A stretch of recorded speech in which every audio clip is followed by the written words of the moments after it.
Hello everyone, welcome to deserving India. दोस्तों, जैसा कि आप जानते हैं कि यूपीएससी का जो मेंस का पेपर है काफ़ी ज़्यादा नज़दीक आ चुका है। अब ऐसे में आप लोगों के लिए एक इनिशिएटिव लेकर आए हैं, जो कि इनिशिएटिव बहुत दिनों से चल रहा है, मेंस आंसर राइटिंग का। मेंस आंसर राइटिंग इसके ज़रिए आप लोगों को 2-3 बेनिफिट्स होने जा रहे हैं आपके यूपीएससी के एग्जामिनेशन के पॉइंट ऑफ व्यू से, जो कि मेंस 2024 के बारे में मैं बात कर रहा हूँ। ये क्या है, सबसे पहले इसको समझते हैं। इसमें आपको हर दिन एक क्वेश्चन की प्रैक्टिस कराई जाएगी अलग अलग सब्जेक्ट से। जैसे कि मैं हिस्ट्री के क्वेश्चंस की प्रैक्टिस कराऊंगा। पहले क्वेश्चन आपके सामने रखे जाएंगे, उन क्वेश्चंस के मॉडल आंसर रखे जाएंगे बिल्कुल उसी फॉर्मेट में जैसा यूपीएससी पूछता है, इंट्रोडक्शन, बॉडी और कंक्लूजन। और आपको अलग अलग सब्जेक्ट्स के इस तरीके के लेक्चर्स मिलते रहेंगे। जैसे कि मैं हिस्ट्री बता रहा हूँ, फिर इकोनॉमिक्स वाले सर इकोनॉमिक्स बताएंगे, इन्वायरमेंट वाले सर इन्वायरमेंट बताएंगे, पॉलिटी वाले सर पॉलिटी के लेक्चर्स तो लेकर आ ही रहे हैं आपके सामने। तो चलिए स्टार्ट करते हैं आज के इस क्वेश्चन को। तो आज का क्वेश्चन पूछा गया है कि महात्मा गांधी का क्या कंट्रीब्यूशन है इंडियन फ्रीडम स्ट्रगल को लेकर। उसको सबसे पहले हम समझते हैं। तो सबसे पहले इस क्वेश्चन के इंट्रोडक्शन पार्ट में आते हैं। तो इंट्रोडक्शन पार्ट क्या होगा इसका इंट्रोडक्शन पार्ट होगा कि महात्मा गांधी, देखिए, अब इंट्रोडक्शन आपको पहले से तैयार रखना होगा। कुछ कीवर्ड्स होते हैं आंसर के लिए, चाहे क्वेश्चन कहीं से पूछ दिया जाए। अगर हिस्ट्री से क्वेश्चन पूछा जा रहा है, किसी पर्सनालिटी बेस्ड क्वेश्चन पूछा जा रहा है जैसे कि यूपीएससी पूछता है, वहां से आपको इस तरीके के जो कीवर्ड्स हैं आपको अपने ध्यान में रखने होंगे कि pivotal figure in the India struggle for independence from British rule. जो ब्रिटिश के तरफ से जो रूल था, जो रूल कर रहे थे हमारे ऊपर, उन पे बहुत ही इंपॉर्टेंट रोल प्ले किया महात्मा गांधी जी ने।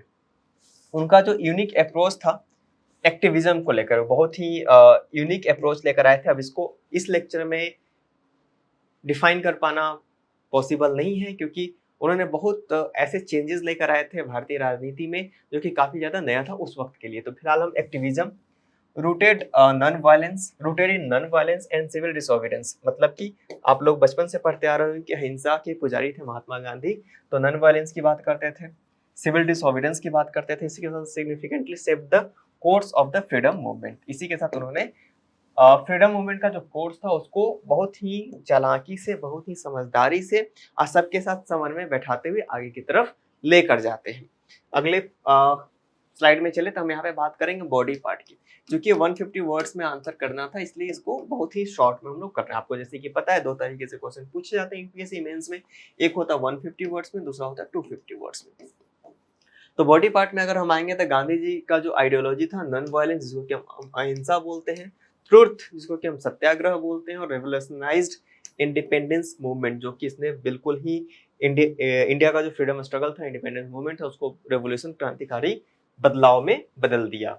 वो बिलीव करते थे पीसफुल प्रोटेस्ट में, मोरल राइटनेस में, और as tools for social and political changes. इसी के साथ साथ वो सामाजिक और राजनीतिक बदलाव में भी बहुत ही ज्यादा बिलीव करते थे। उनका जो मेथड था वो मास मोबिलाइजेशन का था। किसके जरिए? कैंपेन के जरिए, जैसे कि नॉन कॉपरेशन मूवमेंट और साल्ट मार्च। इसी के साथ साथ जो लास्ट होता है, last nail in the coffin of the British rule, वो क्या था? Quit India movement.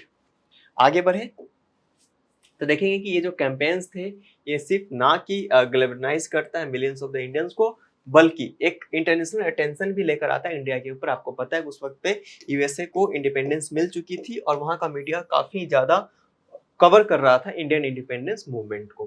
Gandhi ji emphasise कर रहे थे सेल्फ रिलायंस पे, आत्मनिर्भरता की बात करते थे, ग्रामीण अर्थव्यवस्था को अपलिफ्ट करने की बात करते थे। इसी के साथ साथ एम्पावर करते थे ऑर्डिनरी पीपल को, ताकि वो फोस्टर्ड कर सके सेंस ऑफ यूनिटी को अपने डाइवर्स इंडियन कम्युनिटीज के बीच। अब चलेंगे इसके कंक्लूजन पार्ट को। तो जब हम इसके कंक्लूजन पार्ट को बताते हैं तो हमको समझना होगा कि अगर इसको समराइज किया जाए तो महात्मा गांधी का जो प्रिंसिपल था, जो स्ट्रेटजी थी, वो इंस्ट्रूमेंटल था इंडिया फ्रीडम स्ट्रगल को रिशेप करने में और इसके इंडिपेंडेंस में बहुत ही इंपॉर्टेंट रोल इस प्रकार महात्मा गांधी जी ने प्ले की थी।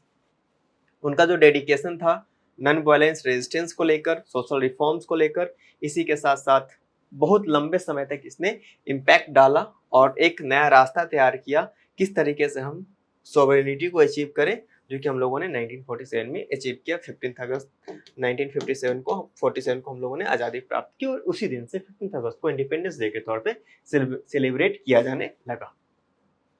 और फिर ग्लोबल मूवमेंट्स जस्टिस के लिए इंडिया का स्ट्रगल एक नजीर बनकर सामने निकला। आज भी जहाँ पे भी नॉन वायलेंस तरीके से प्रोटेस्ट करने की बात होती है तो वो लोग बोलते हैं कि हम गांधीवादी विचारधारा पे आगे बढ़ रहे हैं। इनके बहुत सारे शिष्य दुनिया भर में निकल कर सामने आते हैं। तो आज के लेक्चर में फिलहाल इतना ही, हम मिलेंगे नेक्स्ट लेक्चर में। Thank you very much.